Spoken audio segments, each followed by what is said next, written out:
Bonjour à tous, je suis très heureux d'être avec vous.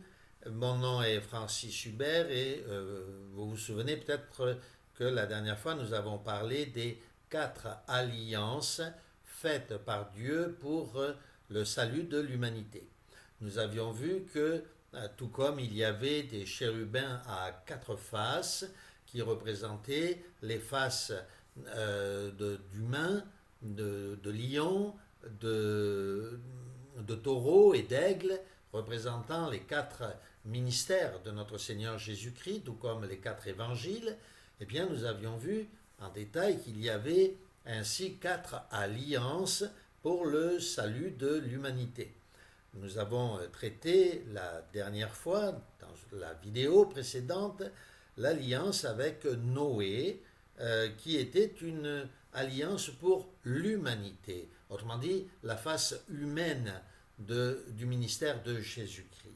Aujourd'hui, nous allons entrer un tout petit peu plus loin avec l'alliance que Dieu fit avec Abraham, qui est l'alliance pour un peuple choisi, une lignée de rois issus d'entre les nations. La royauté, donc, qui était manifestée par le lion. C'était le lion qui manifestait la royauté du ministère de Jésus-Christ. Donc tout de suite, nous passons à Abraham pour traiter de cette alliance sacrée faite entre Dieu et l'humanité à travers Abraham. Donc je répète ce que je disais, la conclusion de cette alliance a été faite entre Dieu et Abraham. C'est une alliance de bénédiction dont les bienfaits s'étendront à toute l'humanité à travers les rois que Dieu a choisis pour amener cette humanité, la diriger vers la sainteté, la perfection, l'obéissance totale à notre Dieu. Et à notre Dieu, à travers Jésus-Christ, bien entendu, le roi des rois, les seigneurs des seigneurs de la terre. Alors je vous propose tout de suite une lecture de Genèse au chapitre 17, versets 2 à 8, et puis le verset 19. J'établirai mon alliance entre moi et toi, donc Abraham, et je te multiplierai à l'infini. Abraham tomba sur sa face, Dieu lui parla en disant, voici mon alliance que je fais avec toi. Tu deviendras père d'une multitude de nations. On ne t'appellera plus Abraham, mais ton nom sera Abraham, car je te rends père d'une multitude de nations, je te rendrai fécond à l'infini, je ferai de toi des nations et des rois, notez bien, et des rois sortiront de toi. J'établirai mon alliance entre moi et toi, et tes descendants après toi, selon leur génération. Ce sera une alliance perpétuelle, en vertu de laquelle je serai ton Dieu et celui de ta postérité après toi.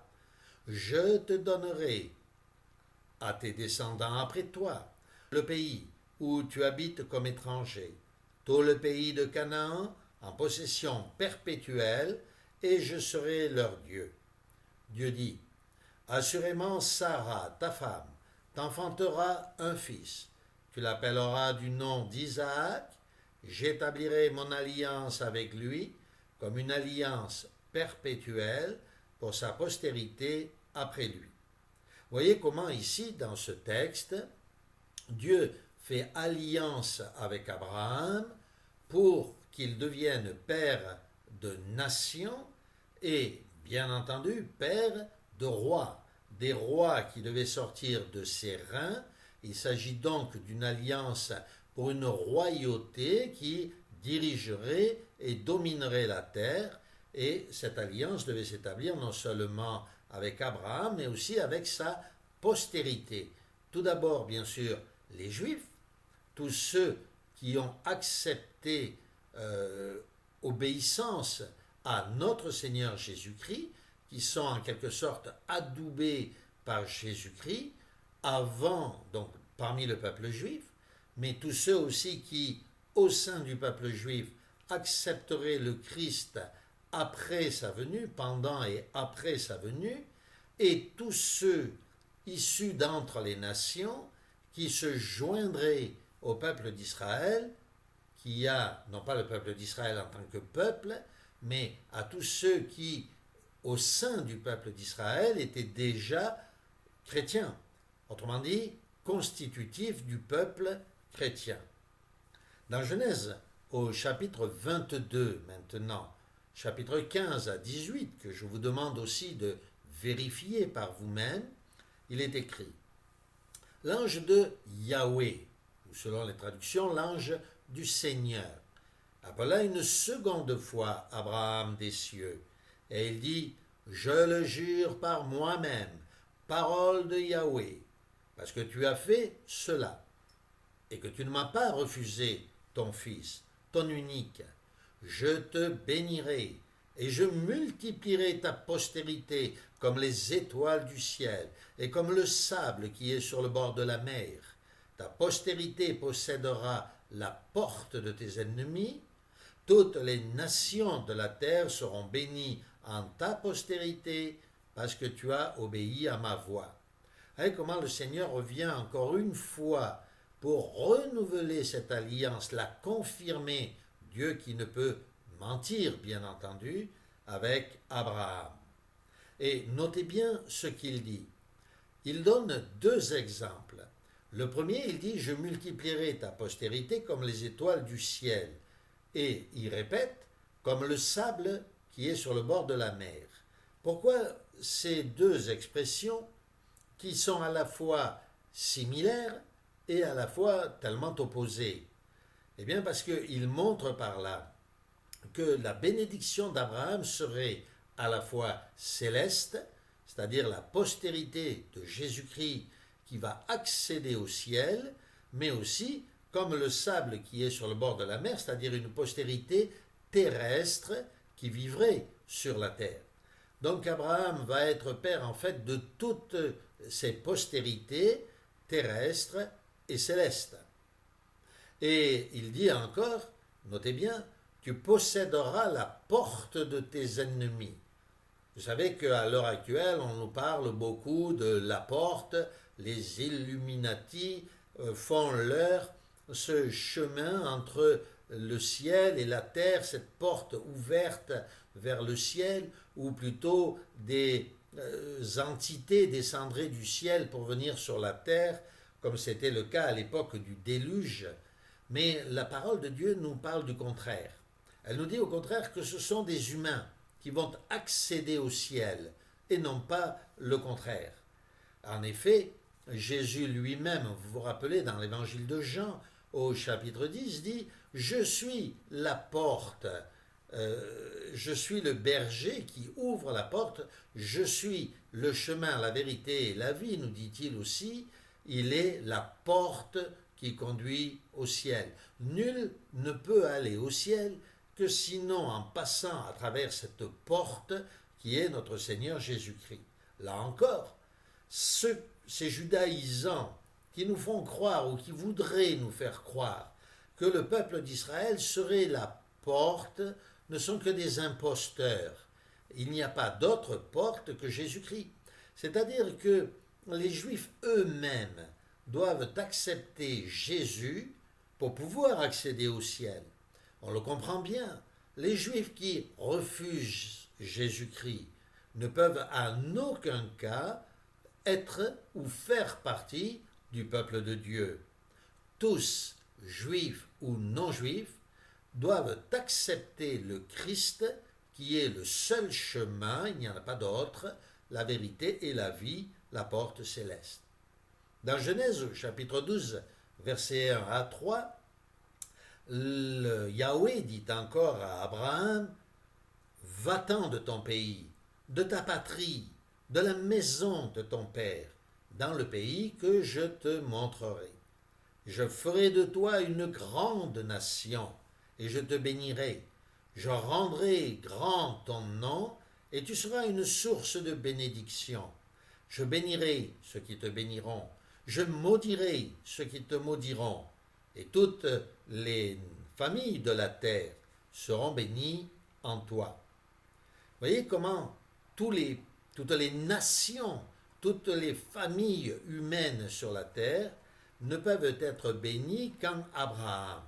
Non pas dans le peuple israélite, mais dans leur foi en Abraham, le père de la foi, le conducteur de notre foi à Jésus-Christ.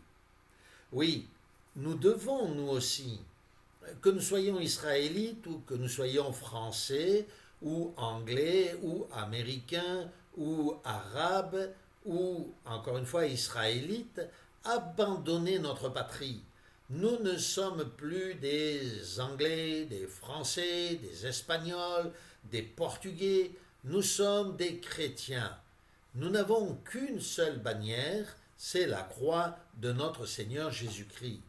Il nous faut absolument quitter notre orgueil national pour ne faire partie que de cette famille de frères et sœurs qui, en Abraham, à l'imitation d'Abraham, se confient dans l'alliance que Dieu réalisa avec le père de la foi, Abraham. Oui, réellement, nous devons quitter tout ce que nous possédons. Nous sommes aujourd'hui des chrétiens, c'est-à-dire que nous portons le nom de notre nation, notre seule nation, en Jésus-Christ, notre Seigneur. Nous sommes des chrétiens et nous sommes fiers d'appartenir à cette nation qui est née en un seul jour du côté de notre Seigneur Jésus-Christ, du sang qui coula de son côté. Comme Ève est née du côté de la côte d'Adam, l'Église chrétienne, la nation chrétienne, est née du côté de notre Seigneur Jésus-Christ lorsque le soldat romain perça le côté de notre Seigneur Jésus-Christ. C'est ainsi qu'Ève était l'image de la naissance de l'épouse de Jésus-Christ, le nouvel Adam. Oui, dans Genèse chapitre 13, versets 14 à 17, il est écrit « Yahweh dit à Abraham, après que Lot se fut séparé de lui, « Lève les yeux du lieu où tu regardes, vers le nord et le midi, vers l'Orient et l'Occident. » Vous voyez ici le signe de la croix qui est mentionné noir sur blanc par la parole de Dieu. Tous les points cardinaux, y compris le ciel et la terre. Car tout le pays que tu vois, je te le donnerai à toi et à ta postérité pour toujours.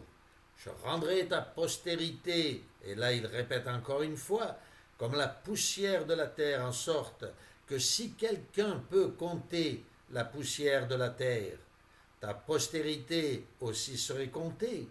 Lève-toi, parcours le pays, dans sa longueur, dans sa largeur, car je te le donnerai.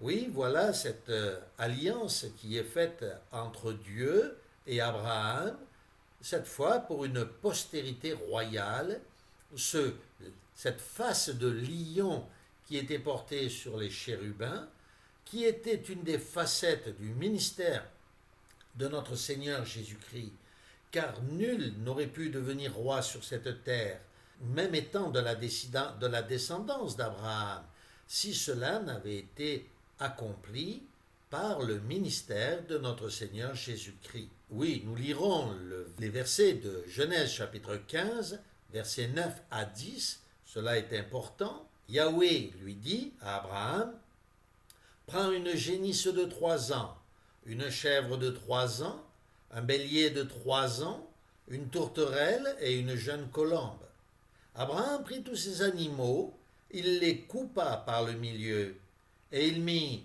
chaque morceau l'un vis-à-vis de l'autre, mais il ne partagea pas les oiseaux. En ce jour-là, Yahweh fit alliance avec Abraham, et il dit, « Je donne ce pays à ta postérité depuis le fleuve d'Égypte jusqu'au grand fleuve, au fleuve d'Euphrate. » Le sens de partager ces animaux et de passer au milieu, que les deux parties passent au milieu, était le signe d'une réunion des morceaux. La signification avait pour but de montrer qu'en passant au milieu, on collé en quelque sorte les deux parties, qui étaient coupées bien sûr dans le sens de la longueur, et nous voyons Abraham qui passe au milieu de ces morceaux, il attend entre ces morceaux, et à la nuit venue, la flamme du Seigneur, elle aussi, passa entre les morceaux, validant cette alliance. Le sceau extérieur de cette alliance entre Dieu et Abraham se devait d'être apposé, car on appose toujours un sceau pour sceller donc l'alliance, et ce sceau était la circoncision. Le sceau extérieur visible de l'alliance, nous connaissons tous ce sceau, n'est-ce pas, qui est appliqué par tous les descendants d'Abraham, qu'ils soient israélites ou qu'ils soient arabes, tous portent le sceau dans leur chair de cette alliance qui fut contractée avec Abraham de façon charnelle, mais nous nous rappelons aussi, bien entendu, que ce sceau n'est qu'un signe d'une réalité cachée, c'est-à-dire la circoncision du cœur. En effet, si vous prenez avec moi Romains au chapitre 4, verset 11, l'apôtre Paul, qui avait bien compris le sens parfait de cette alliance, de cette marque charnelle au sens spirituel, nous dit « Il, c'est-à-dire Abraham, reçut un signe, à savoir la circoncision de la chair, comme sceau de la justice par la foi qu'il avait alors qu'il était dans l'état d'incirconcision, pour qu'il soit le père de tous ceux qui ont la foi, y compris donc les Arabes et les Israélites, étant dans l'incirconcision, afin que la justice leur soit comptée. » Ici, donc, bien sûr, l'apôtre Paul nous explique que c'est dans l'incirconcision que Abraham reçut cette promesse, le sceau de la foi et l'alliance. C'est donc cette alliance est donc valable pour les circoncis dans la chair et les incirconcis dans la chair, à condition que tous soient circoncis dans le cœur, c'est-à-dire dans la foi en notre Seigneur Jésus-Christ. Nous vous souhaitons réellement, profondément, de comprendre pleinement le sens de l'alliance que Dieu fit avec Abraham pour une royauté céleste, pour une dynastie, pour une descendance à la fois céleste et à la fois terrestre. Que le Seigneur vous bénisse, vous et toute votre postérité au ciel et sur la terre.